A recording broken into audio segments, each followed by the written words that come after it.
होते थे जो अपनी किताब में लिखते हैं कि नवाज शरीफ से पैसे लेते रहे थे, या अब आपको जस्टिस रमदे ढूंढ के दें जिसके बेटे को बाद में आपने नवाजा था, एडवोकेट जनरल पंजाब लगा दिया था मुस्तफा रमदे को।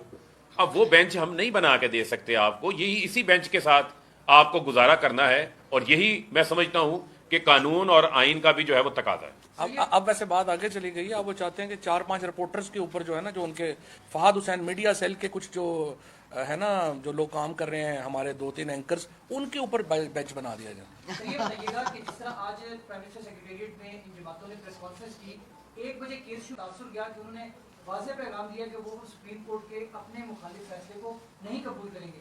ऐसी सिचुएशन में सर पीटीए की क्यों? सुप्रीम कोर्ट के फैसले जो है वो कबूल या ना कबूल की बात नहीं होती। सुप्रीम कोर्ट का फैसला हतमी होता है। ये भी ज़रूरी नहीं कि सुप्रीम कोर्ट का फैसला हर फैसला सही हो। हम बड़े फैसलों पे तनकीद करते हैं, लेकिन सुप्रीम कोर्ट का फैसला हतमी होता है। मानने या मना मानने की ऑप्शन नहीं है आइन।